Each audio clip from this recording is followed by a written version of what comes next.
We're talking about Steph Curry in the finals. I want to know how the hell he got here.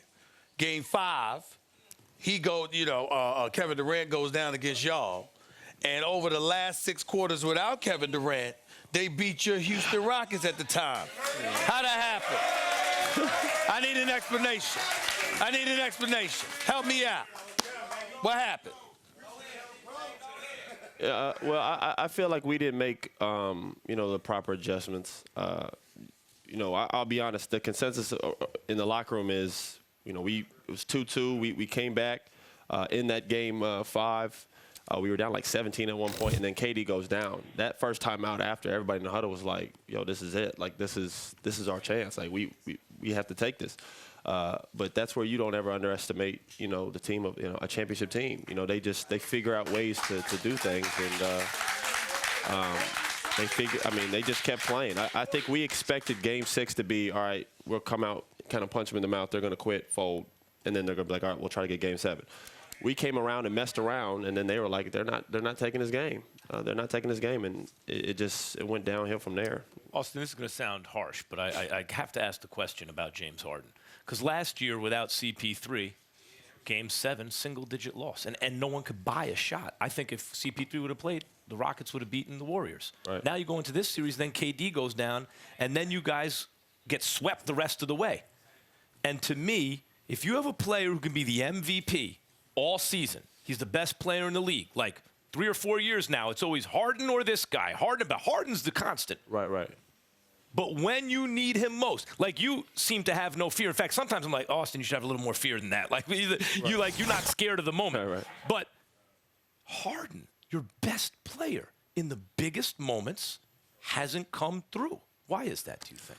Well, I think it's an abundance of things, but I think first and foremost, our playing style, everything is through him, right? So our offense, everybody always talks about how, we're not the most fun team to watch and how he dribbles too much and his usage rate's too high. But that's what our offense is designed to do. He's doing exactly what they're telling him to do. I mean, this is what – he's a team player. Right. I mean, if you told James, yo, I'm open to pass the ball, James like, I got you. You know what I mean? But the way we play is for him to do the things he does.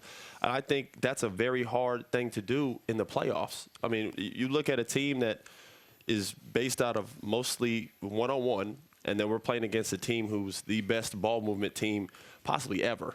That's a bad matchup because talent-wise, if you look at our roster versus ours, especially with KD out, it's not even close. Their bench is nowhere near the talent that we had, but they play. Their best players can score without dribbling the ball. I mean, it was tough because then they just load up on James, and then he has to figure out what to do. Well, figure it out, James. Right. Let me transition.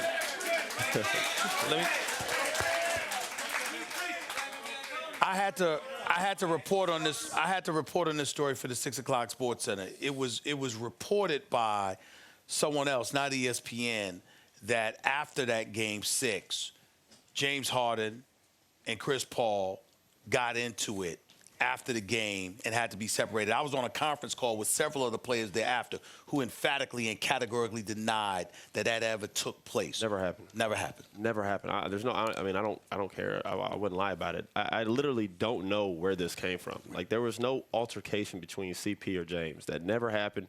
If something did happen, it was behind closed doors because that loss in Game 6 was so deflating. Everybody was in the locker room. Nobody said anything after the game. There was no, hey, man, good year.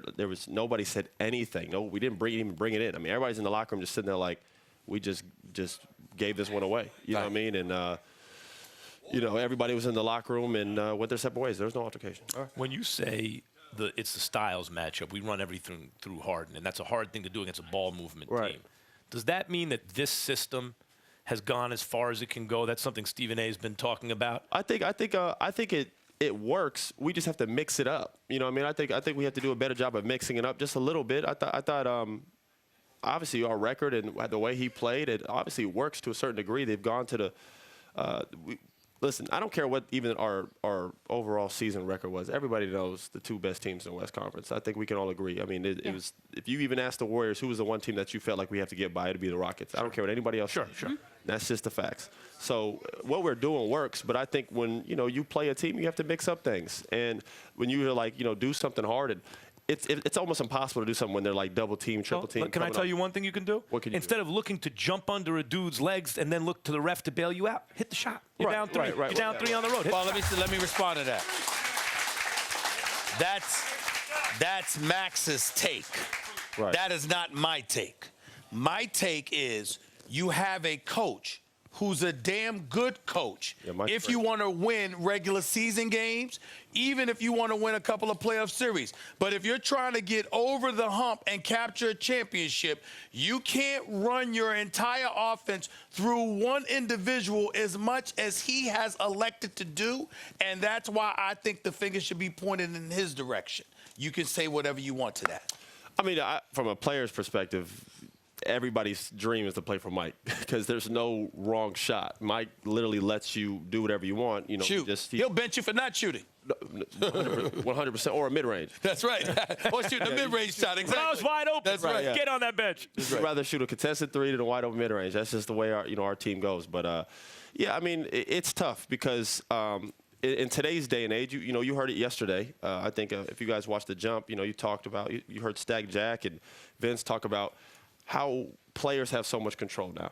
And a coach can only do so much. This isn't the 90s or even back then where what a coach says when and the players had to go with him. I mean, now if a coach and a player get into it, the coach gets fired. You know what I mean? That's just the way it is. So Mike can only do so much, and it's like a circle of things because James is doing what he feels like everybody wants to do. And it's tough because you have guys like Chris Paul and Eric Gordon, and you have other guys here like waiting, trying to, we feel like, help even more.